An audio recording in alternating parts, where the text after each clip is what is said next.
Hello and welcome everyone on this official platform of Legacy IS Academy.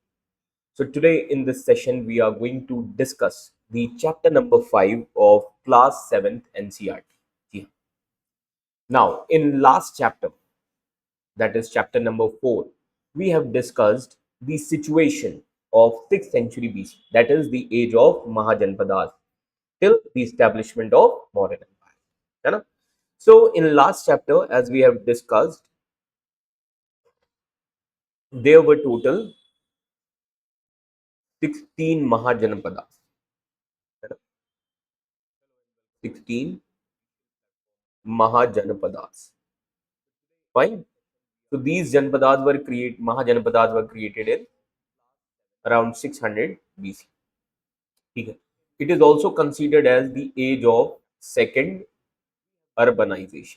Fine. Gradually, so different Mahajanapads were there. Out of 16 Mahajanapad, Magad emerged victorious. Fine.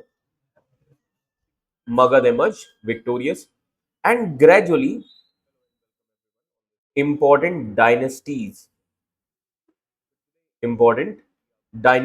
started in 6th century BC, right? And in 4th century BC, in 4th century BC, the area of Magad was expanded. That means Magad rulers were able to capture other Mahajanpads, and then it resulted into an empire which is called as Mauryan Empire. You know? So in this chapter, so as you can see here, the theme of this chapter is the rise of empire, and it is related to which empire? Mauryan Empire is related to Mauryan Empire. है ना? So what do you understand by the term empire and dynasty? Dynasty is homogeneous in nature, a small area. Empire is having vast geographical area, like from Afghanistan to Bangladesh, from Himalayas to Karnataka. है ना? Vast area, vast geography, vast culture. That means heterogeneous culture, heterogeneous religions will be there, and different types of people. So let's begin with this chapter. As you can see here, there cannot be a country without people, and there is no kingdom without a country. Country here means geographical expression. Geographical. Okay, so country here means the geographical expression. Fine. Okay. So let's begin with the chapter. The first thing that we need to understand is what is empire. है ना? So you can see this question here. What is empire? Then how did empire rise and shape Indian civilization? Third, what factors facilitated the transition from kingdoms to empire? How kingdoms were transformed into the empires? These things also we need to understand. And then what was the life like from 6th to 2nd century BC? So how was the social life, political life, economic life from 6th century BC to 2nd century BC? So let's begin with the first question, that what is empire? है ना? तो पहली चीज हमें समझनी है that what do you understand by this term empire? So now try to understand first. Yes, so as you can see here,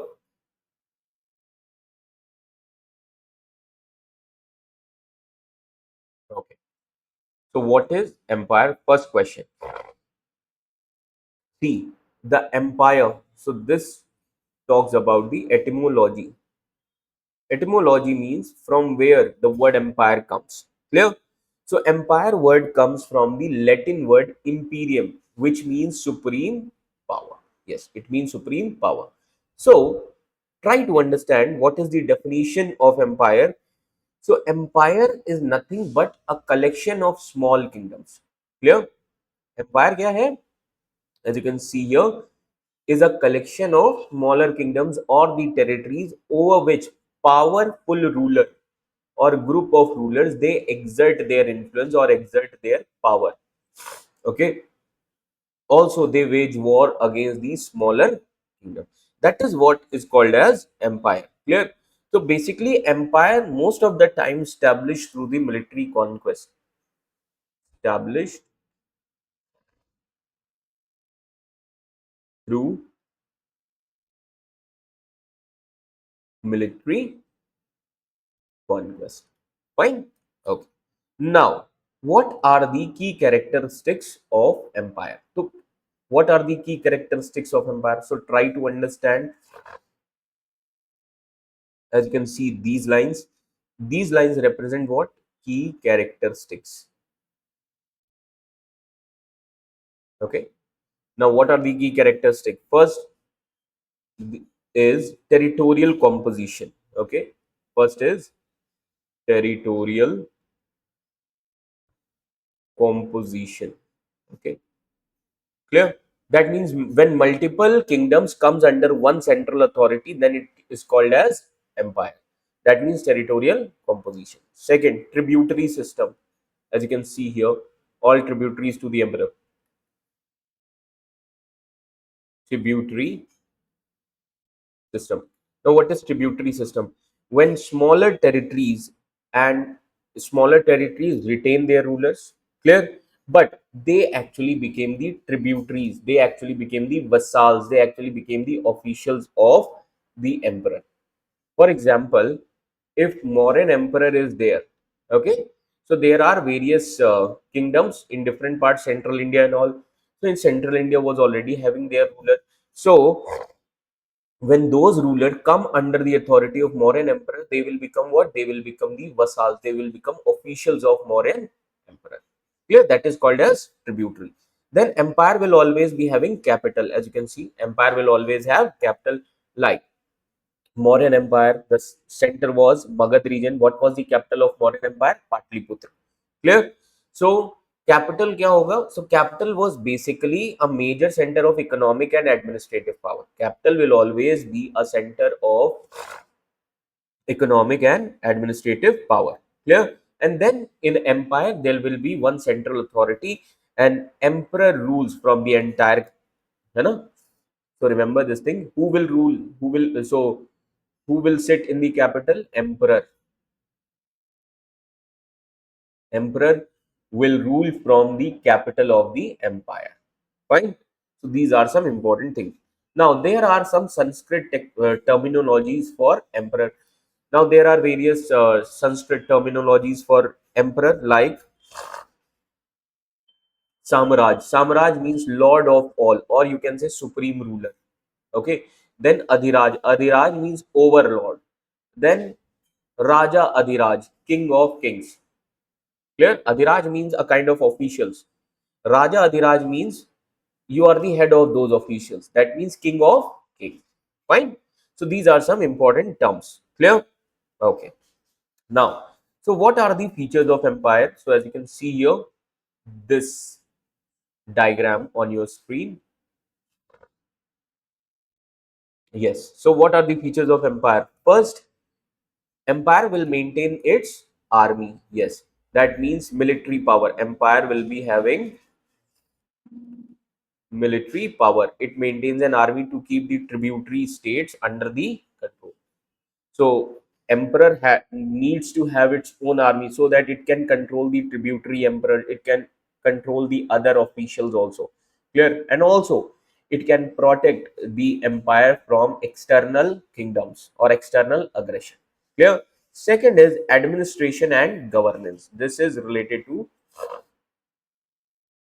administration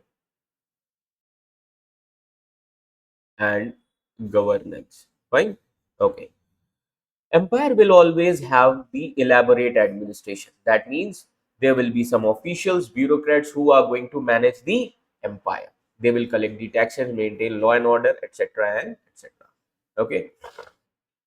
Now, third important feature is economic control. Yes, economic control. That means they will make law, issue currencies, weights and measures, regulate trade and commerce. Clear? They will manage justice and you can say internal security also. They also control the access to routes. Clear? Like mines, forest. Clear? Everything will be controlled.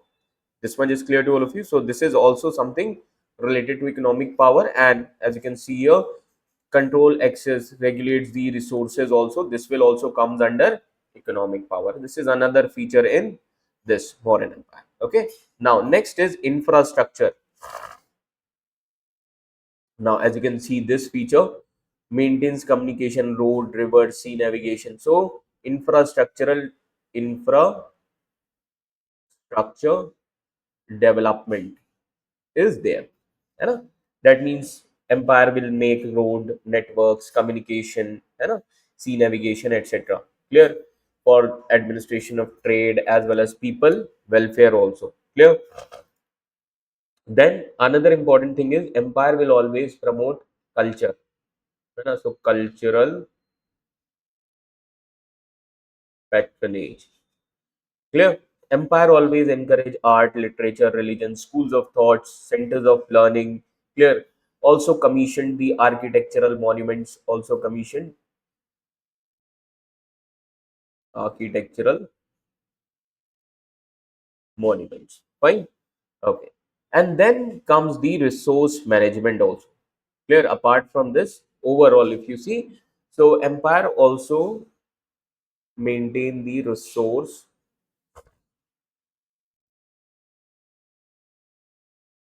management, which means empire control production and distribution. It controlled production and distribution. It controls production and distribution. It also manages the surplus production, etc. Clear? So basically, overall, they actually regulate the trade routes. Clear? Okay. Now,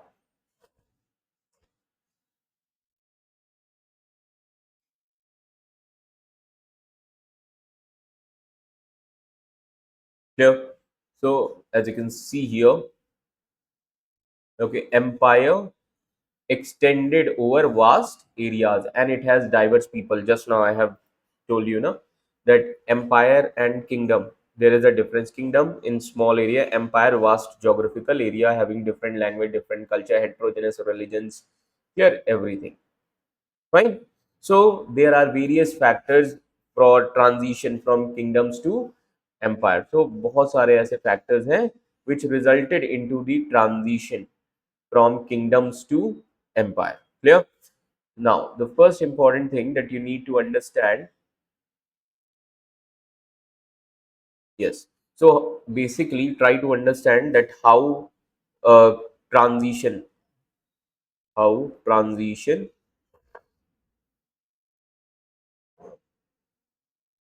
from kingdoms to empire took place.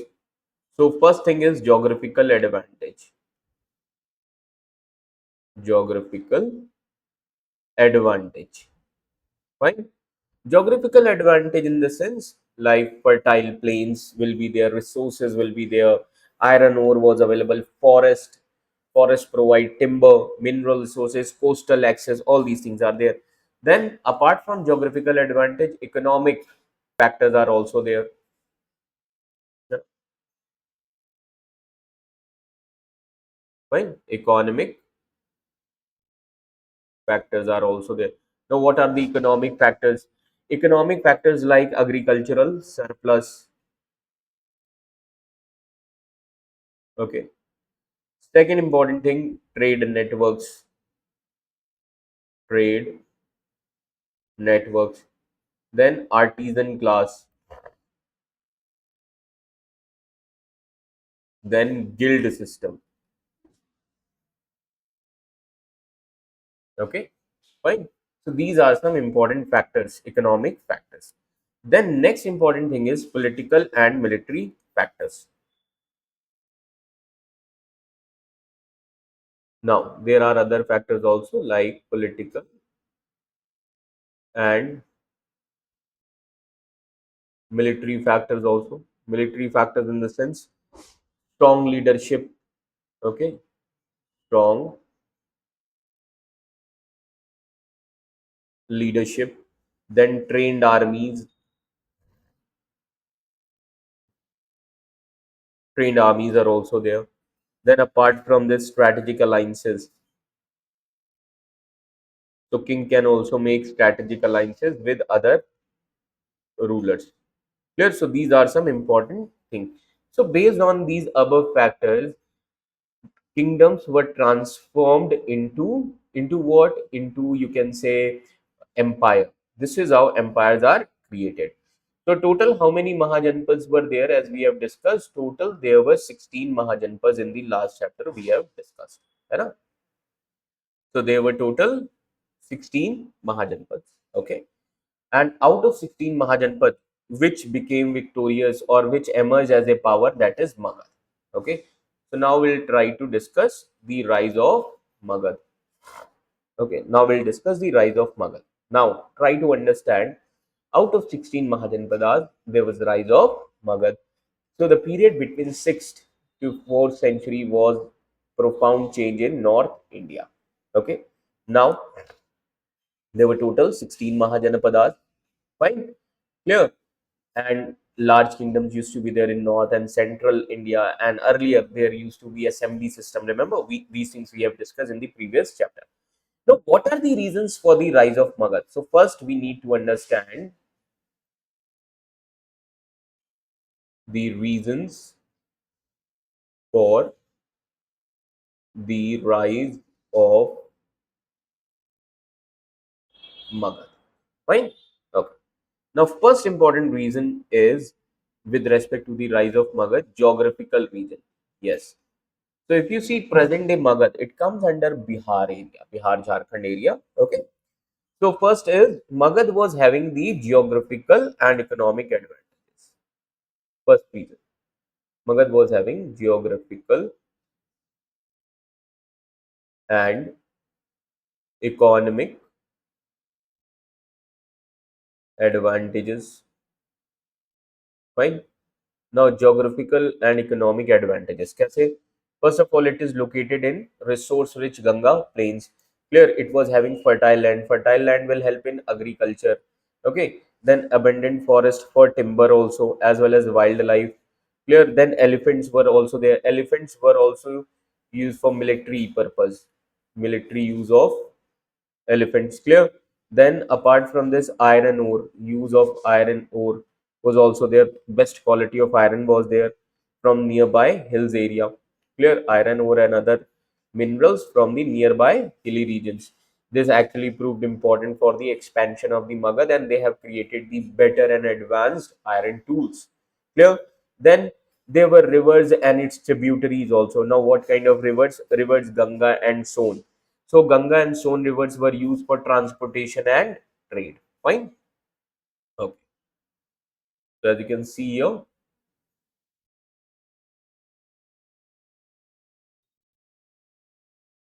so Ganga and Son river provided geographical advantage for trade and transportation. Clear? So because of this, because of the promotion of trade and commerce, so the flourishing trade resulted into the creation of empire. How creation of empire? Because it increased the income of that region, that resulted into the rise of Magadha. Fine? Okay. So rise of Magadha took place in 6th century BC. Who were the key rulers from Magadha? Now we'll talk about the key rulers from Magadha. Okay. Now we'll talk about key rulers from Magadha. So there were early rulers also, early rulers. Like the most important ruler in 6th century BC was Ajat Shatru. Ajat Shatru was the ruler from Magadha in 6th century BC. In Magadha, there was one dynasty called as Haryanka dynasty. Haryanka dynasty. So Ajatashatru belongs to that Haryanka dynasty. Clear? Now, why Ajatashatru is important? Because Ajatashatru made Magad. It made Magad a dominant power. Clear? Ajatashatru was also contemporary to Buddha and Mahavira. Remember this. He was contemporary to Buddha and Mahavira. Clear? So Ajatashatru strengthened the administrative capability as well as military capability of Magad. That is why he is considered as important ruler in 6th century BC. After that, as you can see here, in 5th century BC, there was a ruler whose name was Mahapadmananda. Mahapadmananda, as you can see here, he is also considered as founder of Nanda dynasty. He is the founder of Nanda dynasty. Fine, clear. So he rose to prominence in Magad and founded Nanda dynasty. Clear. Okay. So what he did, he unified many smaller kingdoms. He captured many smaller kingdoms, and also he extended the area of Magad by capturing other Mahajanpads. So he extended his empire across parts of eastern and northern India. Clear? Now, he also started issuing coins. Clear? So he started issuing coins, which actually demonstrate that Magad started becoming the economic power. So that actually shows that Nandas were rising as economic power. Clear? Now, apart from this, so even in Greek accounts also, it is mentioned that Nandas has maintained the large standing army. Even in Greek account also, Nandas, it is written Nandas maintained large standing army. Fine? Okay. Now, apart from this, after Mahapadmananda, who was the next ruler in Nanda dynasty? Dhananand.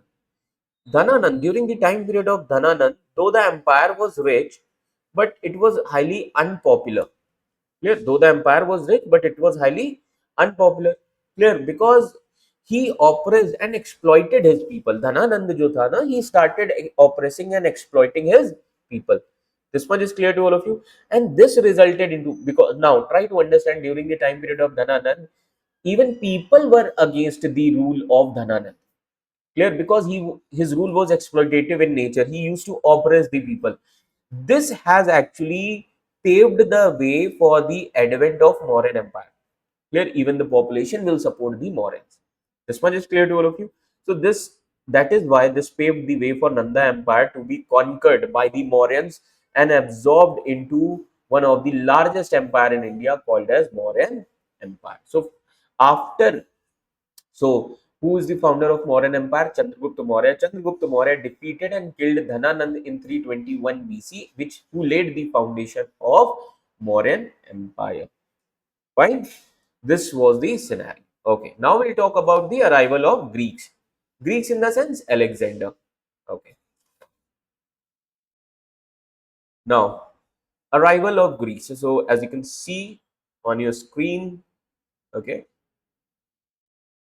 Now, arrival of Greeks, and who was the most important ruler of Greek was Alexander the Great. Fine.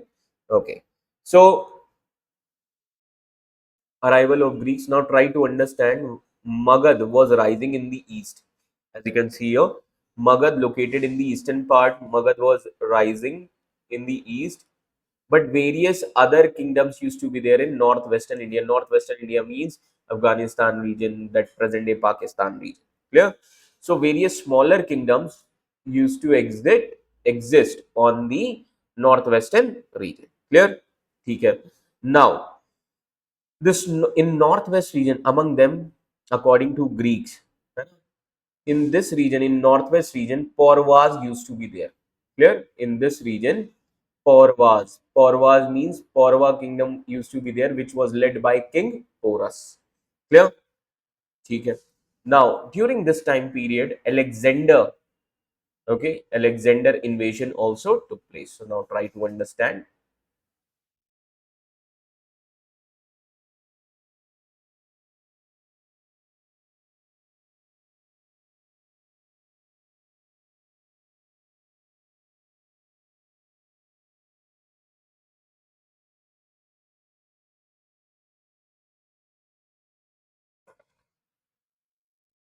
Okay.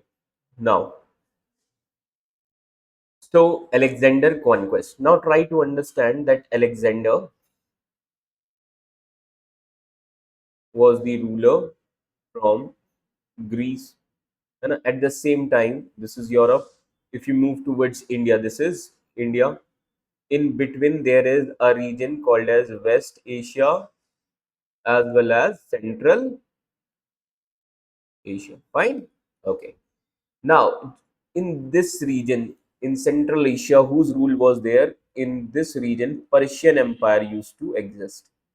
Persian Empire was there. Clear? So Alexander started the conquest from 334 to 331 BC when Nanda dynasty was there. Okay.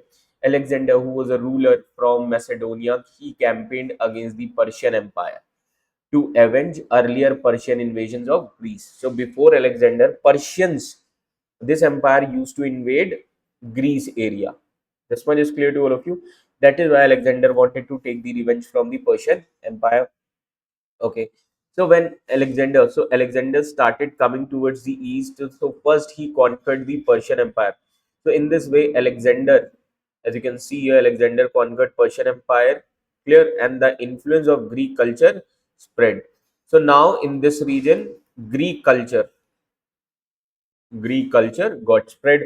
And who's the neighbor of Central Asia? Northwest region. That is Afghanistan region, then Pakistan, India region. Clear? Okay. So in this scenario, we can say Alexander created one of the largest empire in the world. Fine. Okay. Now from 327, okay, to 325. So let me tell you. Yes, as you can see here.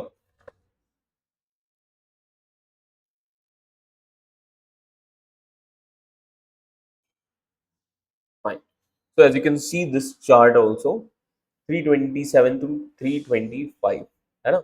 So from 327 to 325, Alexander started invasion towards India. Invasion of India. Okay, invasion of India. So he brought the campaign eastward to reach the end of the world. So he wanted to go towards the east, that means end of the world. Clear. So Alexander pushed on further east and brought his campaign to India. So meanwhile, so when Alexander was coming from Central Asia, as I have said, the neighbor was, this is northwest region. This is northwest region. This is Indian mainland, and here Magad. Clear? ठीक है. And in Magad, which dynasty was there? Nanda dynasty. Nanda dynasty. So Alexander was coming from Central Asia and these northwest. In northwest, Paurva kingdom was there. Pauravas. So in this scenario, a battle took place. Clear? Which is called as Battle of Hydaspes. एक battle हुआ called as Battle of Hydaspes. Fine. Okay. In this battle took place between the Alexander and the greatest Paurva king Porus.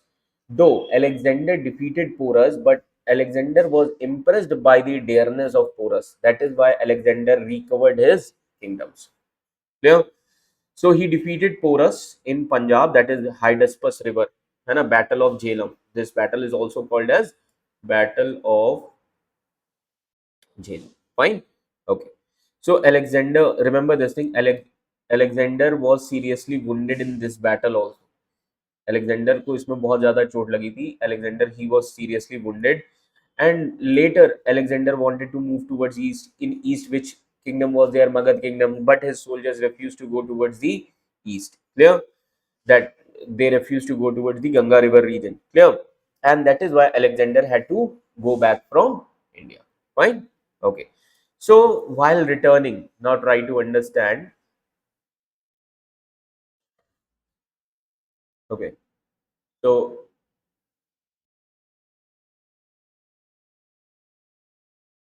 yes. So while returning, so Alexander had to return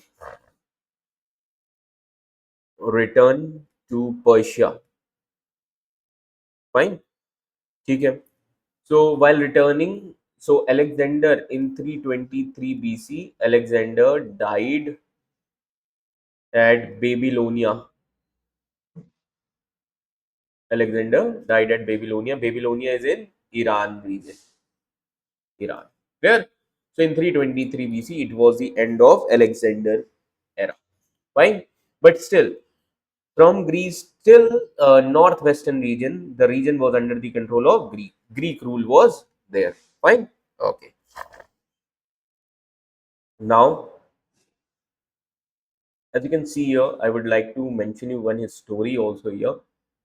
Now, see, There was one story, Alexander dialogue with gymnosophist. Gymnosophist. Clear? Gymnosophist in Greek text means Indian philosopher. Indian philosopher कौन होते थे? संत लोग, saintly class. Clear? तो Alexander heard about the Indian sages, Indian ऋषि मुनीस के बारे में काफी सुना हुआ था, है ना?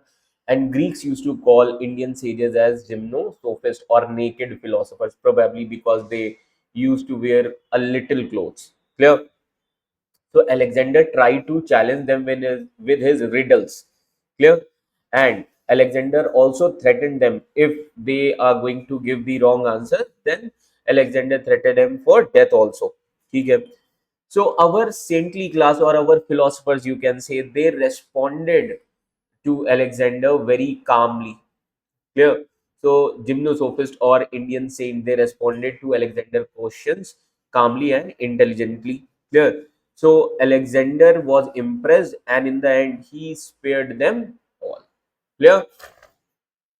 Fine. So this is the relevance of Indian philosophers. Clear? Though we always study about the Greek philosophers like Plato, Aristotle, Socrates, and all. Clear? Even Greeks knew about the Indian philosophers or the power of Indian saints. Fine? Okay.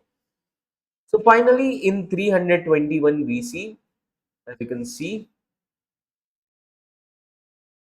okay, so finally in 321 BC, Chandragupta Maurya defeated the last Nanda ruler, that is Dhananand, and he laid to the foundation of Mauryan Empire under the guidance of his guru, that is Chanakya.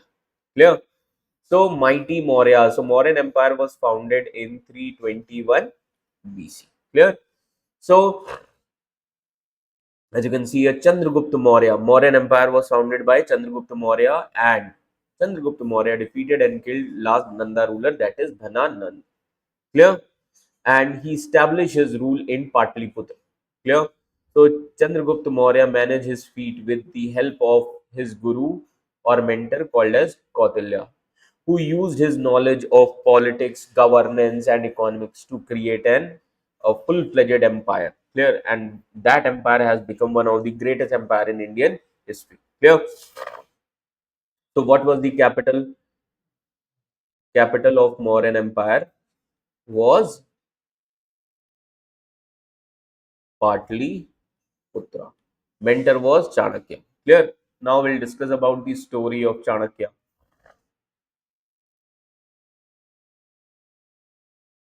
Now, as you can see here, story of Kautilya according to Buddhist text. Clear? So first of all, let me tell you, according to Buddhist text, Kautilya is also referred as Chanakya or Vishnu Gupta. According to Buddhist text, he was a teacher at the world-renowned Takshashila University के वो teacher थे. Clear? And his legendary tale begins in the court of Dhananand. Clear? This much is clear to all of you. So remember this thing. He actually advised Dhananand. So Chanakya actually advised Dhananand that to change your oppressive rule, clear, and begin the welfare rule, clear. So as you can see here, now, so Kautilya advised Dhananand to change his oppressive rule, clear, otherwise your empire will be collapse, ऐसा चाणक्य ने कहा था, किसको? धनानंद को कहा था. Clear? ठीक है. But Dhanananda, when Chanakya advised him, Dhananand became angry. Dhananand insulted Kautilya and threw him out of the court. This resulted into, and on that day itself, Kautilya decided to overthrow the Nanda rule. Clear? Then Kautilya decided to overthrow the Nanda rule with the help of his politics and economic power. This much is clear to all of you. I hope this much is clear now. Now, now after this, the rise of Chandragupta Maurya. Clear? Rise of Chandragupta Maurya.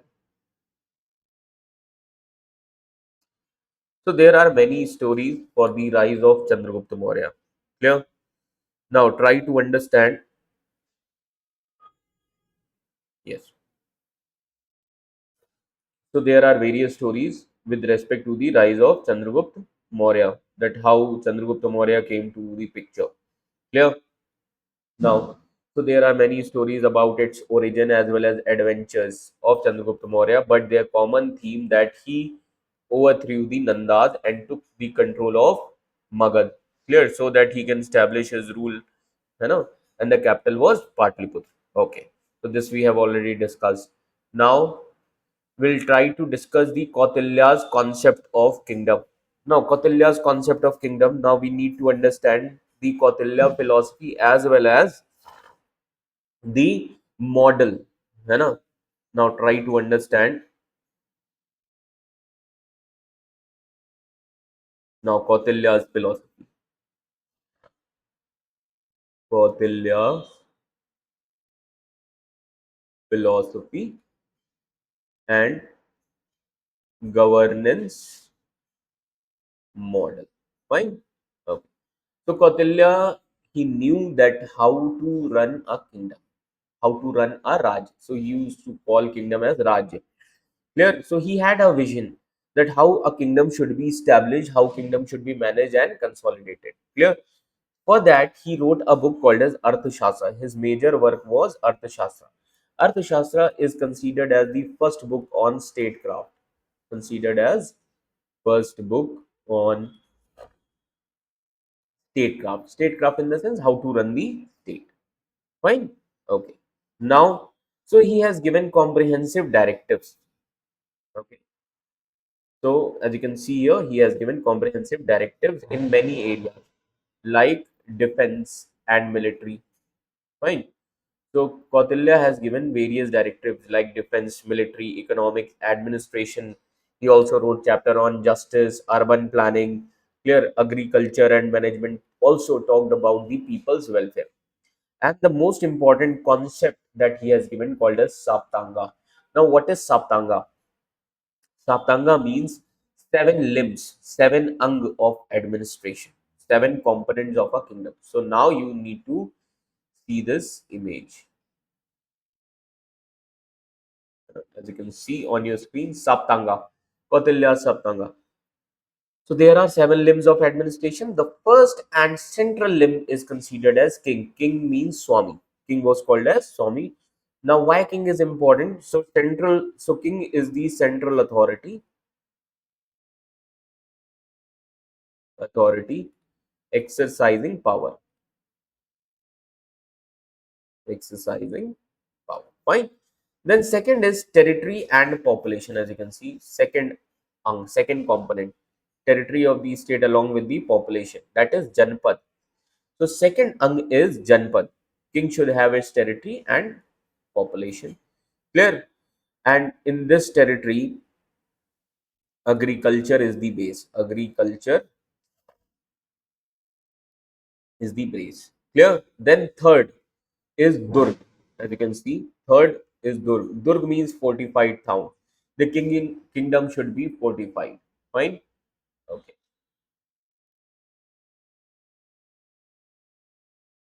Fine. So kingdom should be fortified. Then next important is treasury. Treasury means kosh.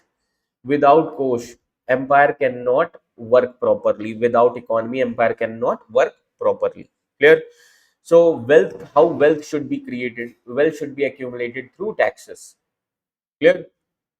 So wealth should be accumulated through taxes as well as trade. So there should be sources of revenue also, as well as economic resources. Then comes defense forces. As you can see here, next is defense forces. Forces of defense, law and order. That is done. Clear? So it talks about the military and security apparatus. Security apparatus. Clear? And then comes council of ministers, means amatya. Ministers are called as amatya. So there should be a body of council of ministers. So they are actually advisory bodies. Advisory bodies who is going to advise the king. Clear? And then last is allies or mitra. So basically to have diplomatic relations. Okay. So as you can see here,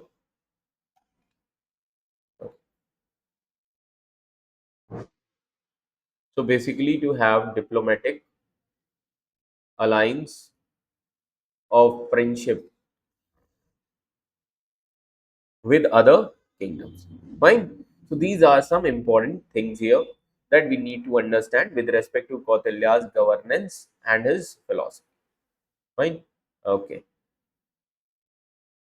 Now, if you see Kautilya's philosophy, and now try to understand.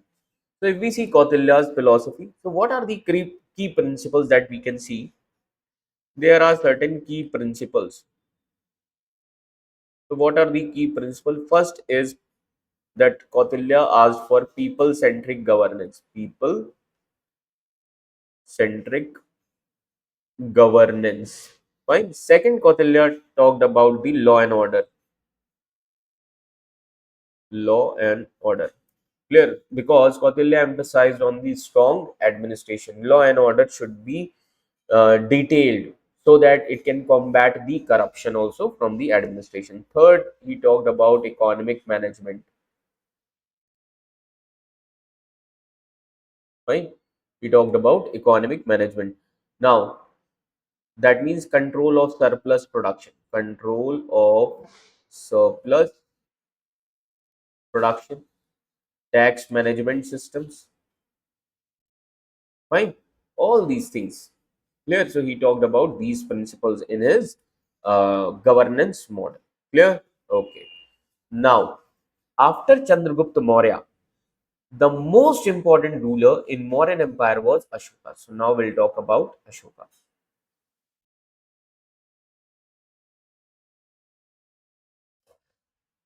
Ashoka, the king who chose peace. है So Ashoka's timeline, as you can see here, 268 to 232 BC. Ashoka was the grandson of Chandragupta Maurya. Clear? And who came to be credited with major administrative and religious achievements. Clear? And Ashoka inherited, clear? Ashoka inherited, as you can see here, he inherited a vast empire. Ashoka did not create a vast empire. Vast empire was already created by whom? Chandragupta Maurya, then son of Chandragupta Maurya, Bindusar, that means father of Ashoka. Ashoka inherited their vast empire. Clear? But further expanded it to cover almost entire Indian subcontinent. Clear? Fine? Okay. Now, so in Ashoka's empire, various regions were there. So Ashoka's empire used to include the present day Bangladesh as well as Pakistan and Afghanistan also. Clear? So as you can see here on your screen. Fine? Okay. Now, so what was the turning point in Ashoka's life? So let me tell you the turning point, clear, was the Kalinga War. So Kalinga War was the turning point in the life of Ashoka. Clear? Okay. So this was the turning point in the life of Ashoka. Now try to understand. Ashoka marched on Kalinga. Clear? Ashoka marched on Kalinga around 261 BC. Clear? Modern day Odisha region, and it was a disastrous, or you can say it was a ferocious war. Clear? And remember this thing, large number of deaths took place, lakhs of soldiers died, there was total destruction on the battlefield. So Ashoka was filled with guilt and remorse. Then Ashoka decided to give up the violence. Clear? This decision was taken. So Ashoka decided or chose to give up the violence. Clear? Greater extent possible. And then Ashoka adopted the path of peace as well as non-violence, which Buddha taught. So Ashoka adopted Buddhism. In this way, Ashoka, okay, so after Kalinga War, Ashoka adopted Buddhism. Fine. Okay.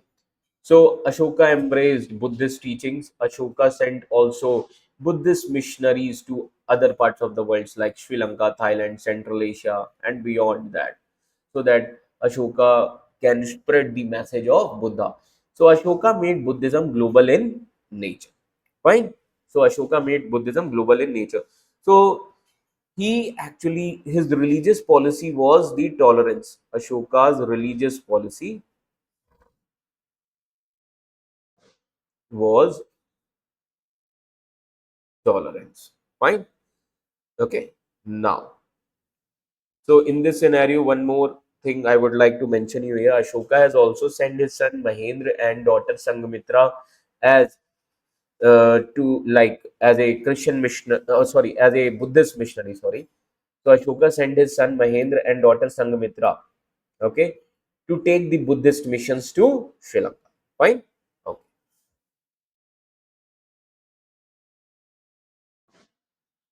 Now, what are the administrative achievements of Ashoka? So now we'll talk about the administrative achievements.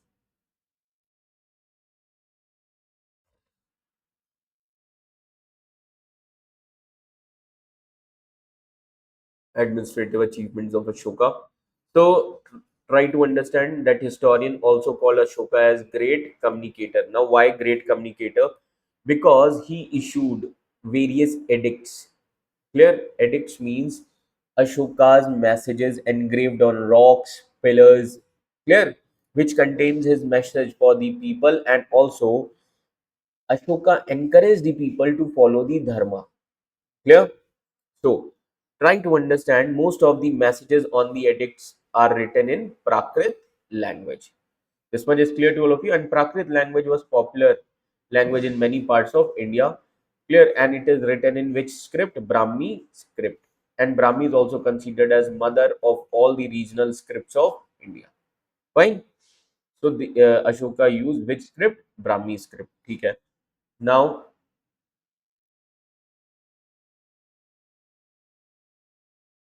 so as you can see here, with respect to the titles of Ashoka, so royal titles and self-protection. It is about royal titles and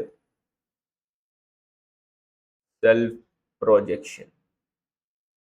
Fine. So Ashoka called himself as Devanam Piya Piyadas. Clear? So the first word means Devanam Piya means beloved of God. Clear? Second, Piyadasi means one who regards other with kindness. Clear? So Ashoka की image कैसी बनी? So Ashoka's image mentioned as a benevolent and compassionate ruler. Clear? And Ashoka also ordered the treatment for animals. Ashoka also ordered the treatment, that means he provided medical care for people as well as animals also. Clear? Even beyond his empire. Beyond his empire. And then when Ashoka adopted Buddhism, now try to understand, when Ashoka adopted Buddhism, he prohibited hunting and cruelty to animals. And he also ordered for the medical treatment of animals. Clear? So in this way, we can say Ashoka can be considered as the early nature conserver, clear, and wildlife preservation. Clear? Now, there are other things also, like as you can see here, this is related to infrastructure development.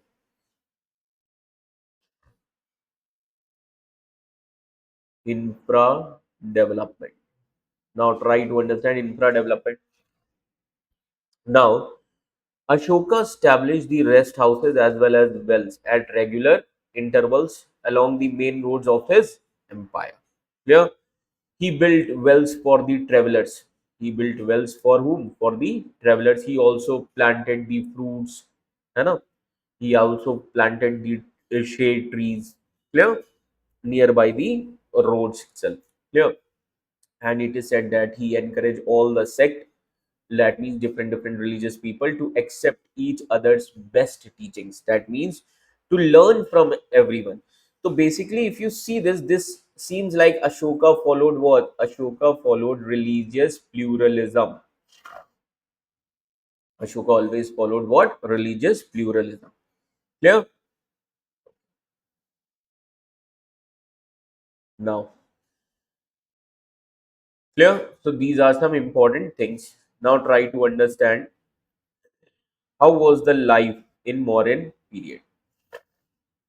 Clear? So now we'll talk about the life in Mauryan period.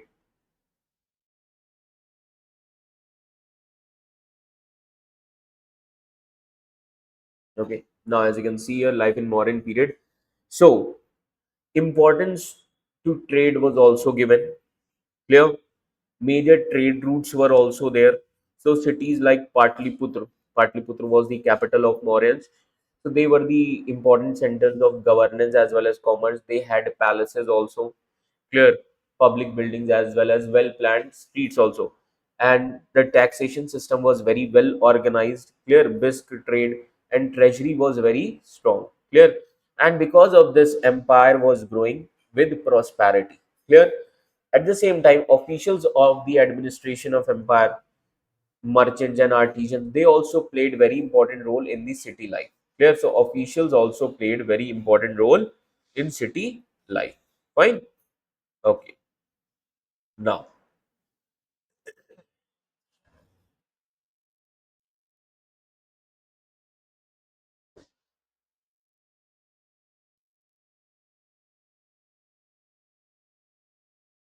so now as you can see here, so officials played a very important role in the city life. Fine. Okay. Now, there was one Greek ambassador in the court of Chandragupta Maurya whose name was Megasthenes. He was the Greek ambassador in Chandragupta Maurya's court. He wrote his book called as Indica. Fine. So he actually throws some light on the society of that time. Clear? And he mentioned that the substantial amount of population was engaged in agriculture. Agriculture was the most important part of economy. Clear? And agriculture also was the most important part of revenue for the empire. Fine. And he also mentioned that there were two crops were sown in a year. Clear? Rain fell in both summer as well as winter. Clear? And this ensured that famines were rare at that time. Clear? That means famines were rarest of rare, and it also represent that food surplus or surplus production was there. Clear? And so when food surplus was there, so granaries were also there. Granaries were also there, and it was very well stocked. Remember this thing. Clear? So granaries were very well stocked. Clear? Now, and Megasthenes also mentioned even if war raged, nearby farmers, clear, were protected from it so that agriculture should not be disturbed. अगर war होता है तो farmers को protect किया जाता था ताकि agriculture बिल्कुल भी disturb ना हो. This one is clear to all of you. ठीक है. Now, with respect to the urban artisans, so this is something which is related to the urban artisans. Clear? Now, who were the urban artisans? So, let me tell you, blacksmiths. As you can see here, blacksmith, potters, carpenters, jewelers. Clear? Then other artisans like weavers, sculptors. Then all these people located in the cities. So cities were very well planned. Remember the thing, cities were well planned and they had signage on the streets. Now, apart from this, this is related to the communication. Related to communication. Now, when we talk about the communication, the communication happens through the couriers. Clear? So couriers used to be there who used to carry the message from place to place. Houses were made up of wood. Clear? Houses कैसे बने होते थे? Made up of wood. So couriers used to be there at that time, which used to take the messages from one place to another. अब अगर couriers messages ले जा रहे हैं, that means roads were very well connected. Clear? River transports were also used for the goods. Clear? Then housing and infrastructure की अगर हम बात करें, so houses were made up of wood and it could be up to the two-story tall also. Clear? If you see these streets has vessels of water stored at regular intervals in case of fire. अगर fire लगता है तो streets में water vessels भी होते थे so that it can be used during the fire. Clear? That means fire safety पर भी focus किया गया. This actually mentions that urban planning was sophisticated in ancient times. Clear? This mentions what? That urban planning was sophisticated in ancient times. Fine. Okay. Now, apart from this clothing, okay, now as you can see here, so just wait a minute. This paragraph is related to the clothing and all. So, urban planning. Clear. So, clothing and fashion, as you can see here. So, first thing is cotton dresses were used by the people. Clear. Now, lower garment that reach below the knee, people used to wear, and halfway down to the ankles. Then upper garment that they threw over their shoulders. Clear. That was the way of clothing style at that time. And some people they used to wear the leather shoes with designs and thick soles so that they should look taller. Clear? These things were there. So even modern people were fashionable as well as functional in nature. Now, apart from this, we'll talk about the modern art. Now, this paragraph is related to modern art. Fine.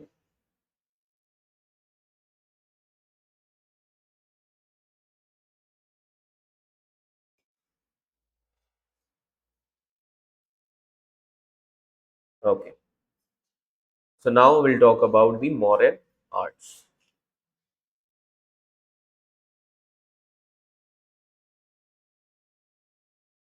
Now, modern arts. So first thing is modern art style. Clear? Modern art style. So it was highly polished. Clear? Modern art style. If you see these statues and all, if you see these pillars also. So modern art style, if you see, so this is something which is very important related to art and architecture. Clear? So I would like to first show you the images as you can see here.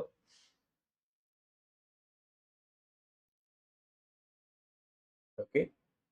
So now as you can see these things. Fine. Okay. So first we'll talk about the art style. So what are the features that we need to write here when we see these images? है ना? So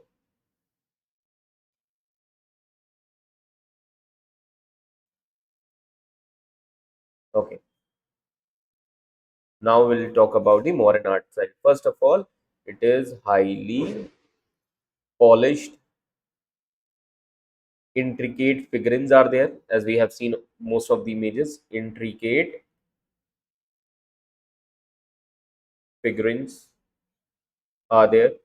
Detailed craftsmanship, detailed craftsmanship was there, and blend of local and foreign influence. Blend of local and foreign influence. Fine. So there are various images. Let me show you. Okay. Now see these images. Like dancing girl figurine. Here, this is the image of dancing girl, terracotta figurine of dancing girl. Then female deity, Yakshi. Female deity, Yakshi image. Here, then Saptamatrika image. Let me show you the Saptamatrika image also. This is the female deity, Yakshi. This is the image of Saptamatrika or seven mother goddess. Clear? Saptamatrika puja be important. Clear? And horse head, as you can see, head of terracotta horse. Clear? So these are some important things. Clear? Then apart from this, the Sarnath pillar. Clear? As you can see here itself.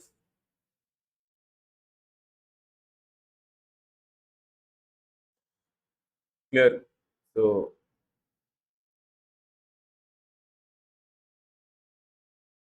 to see this image of Sarnath pillar also. Clear? Which is highly polished. Clear? So this actually symbolizing the four lions, as you can see. Clear? Symbolizing four lions.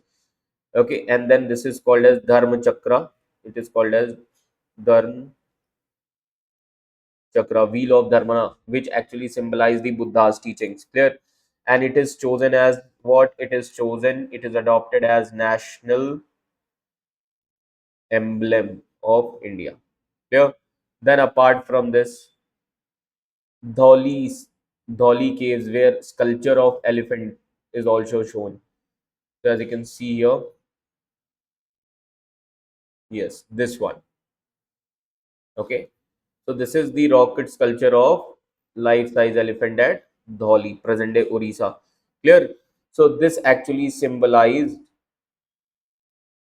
in Buddhism that Buddha was intelligent. Why elephant is important? Elephant represent Buddha was intelligent, powerful, as well as patient and calm. Intelligent, powerful, patient, and calm. Clear? So this is also important. Then apart from this, religious structure is also there. So as you can see, this image, this is the stupa architecture. This is the great stupa at Sanchi. Clear? Now, this was created from brick. Later, in post-modern period, you will see enlarged with stone. Fine. This upper part, this circular part is called as anda. Clear? Which is called as big hemispherical dome. It actually represents the universe. Clear? ये याद रखिएगा. And then sacred relics of Buddha kept inside the stupa, which is actually a closed structure. Then pradakshina path is there, this circular. Clear? This pradakshina path is there so that people can take the round circular worship or walk around the stupa. Fine. Okay.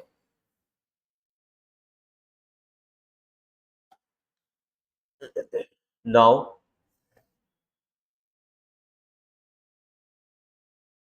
another important thing is fragile nature of empires. So now we'll talk about the fragile nature of empires.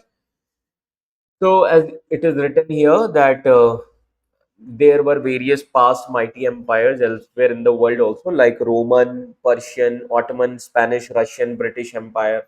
Clear? All of them are long gone, but historians keep debating the causes of their decline. Clear? So, similarly here also, what are the causes for the decline? So, first of all, I would like to tell you the paradox. Clear? Paradox of empires.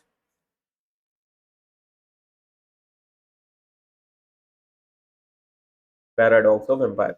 In this, first thing is positive aspects. So positive aspects represent what? Empire represents what? Political unity. Political unity. Second, it reduced warfare.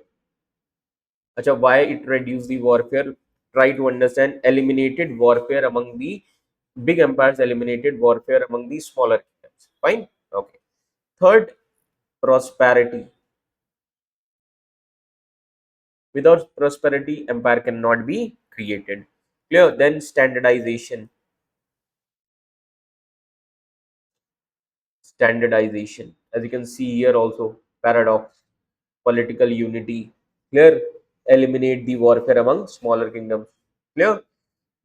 Clear. Then standardizations are also there. Then infrastructure you will see. So in kingdoms, one can also see the trade networks or trade routes. That is infrastructure. And then cultural flourishing.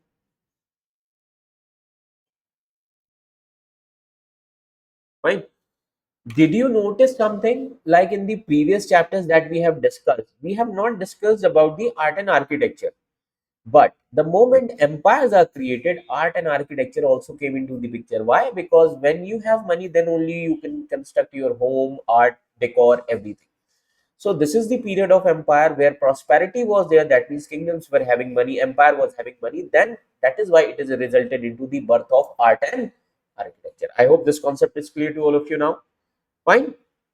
Now, what are the inherent weaknesses? So these are some positive things. Now, if you ask me, so what are the inherent weaknesses in the empire? You know? So first important thing I would like to tell you,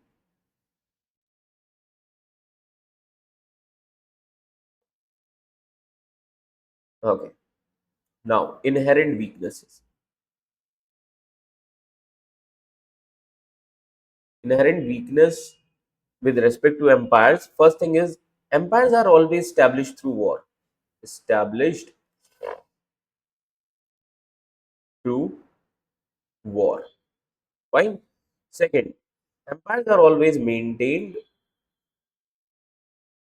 by force and repression. Third is fragile. Empires are fragile at core, vulnerable to collapse. Fine. So these are three important things that we need to understand. Okay. What are the causes for the decline of Mauryan Empire? Okay, if you ask me, so what are the causes for their decline? So as you can see here, this paragraph, this is a per paragraph. Yes. So what are the causes for the decline of empire? So the first cause is regional independence. As you can see here, clear temptation for some of the empire regions to try and become independence. Clear. So first reason is regional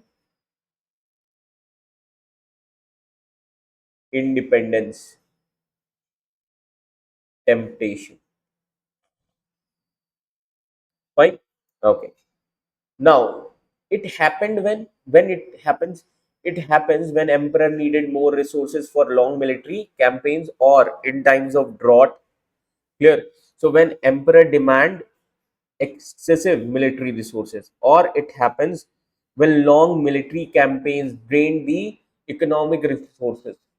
Clear. So in this scenario, you will see that drought and famines also. So when drought and famines are occurred, clear, when local rulers are burdened with increasing tribute demands. So that means if the emperor involved in war, then it will ask its tributary states or small kingdoms to pay revenue more. In this scenario, it will create a burden on small kingdoms, so they will always try to get the independence from this centralized empire. So this is most important reason for the decline of empire. Second important reason for the decline of empire is succession weakness or incapable rulers. Incapable rulers. So why incapable rulers? See, after the death of Ashoka, Ashoka died in 232 BC. After the death of Ashoka, there were weak rulers in modern empire, and weak rulers were unable to control that large part of empire. This resulted into the decline of Mauryan empire. And the last Mauryan ruler was Brihadrat, who was killed by one of his officials or governor, you can say Pushyamitra Shunga. In 185 BC, last Mauryan ruler was assassinated by his official Pushyamitra Shunga, and that was the end of Mauryan Empire. Clear? Okay. Then size of empire also matters. Now, how size of empire? If empires are like larger empires, these are harder to hold together. One cannot hold the larger empire. Remember this thing. Clear? Like Alexander also experienced this limitation, as you can see here. Alexander created a very large empire, but after the death of Alexander, the Greek empire started collapsing. Clear? Because when you have large empire, the communication as well as control difficulties can be there. Clear? Then another reason for the decline of Mauryan Empire was economic crisis. Economic crisis due to the natural calamities like droughts, floods. Clear? It could also shake an empire. Fine. So these are the reasons why empires got collapsed. Clear? And finally, the Mauryan Empire was completely declined in 185 BC. Okay. So as you can see here, so I would like to mention here. So finally, Mauryan Empire, okay, declined in 185 BC. Last Mauryan ruler,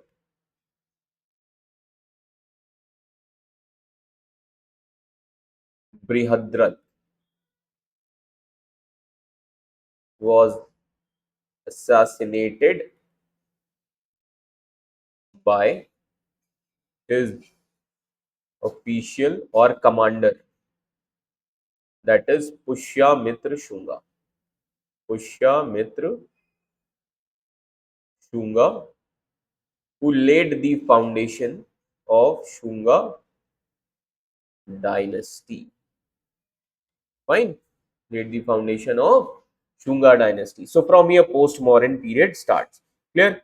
So around 185 BC, succession was unable to maintain the equation. Smaller kingdoms, they regained independence. Regional fragmentation was there. Clear? And this also marked a new beginning called as post-Mauryan period. Fine. So this topic we are going to discuss in the next chapter. So I hope this much is clear to all of you. So why this chapter is important? Mauryan Empire tells us the ancient governance model first of all. Clear? So try to understand this, that Mauryan Empire tells us the ancient governance model like Kautilya Saptanga theory. Mauryan Empire also tells us about the economic history like trade routes, trade networks that India had in ancient times. Then it talks about the social life also, social organization, clear, the structures. Then it also talks about the administration, clear, capital system, all these things. Then religious and tolerance was also there. So this is one of the important chapters in Indian ancient history, and it has created a background for various other things. And also in present time, in contemporary time, various things in our administration is taken from Kautilya's work Arthashastra. So I hope this much is clear to all of you. Concepts are clear now. So thank you for watching this video. Thank you so much.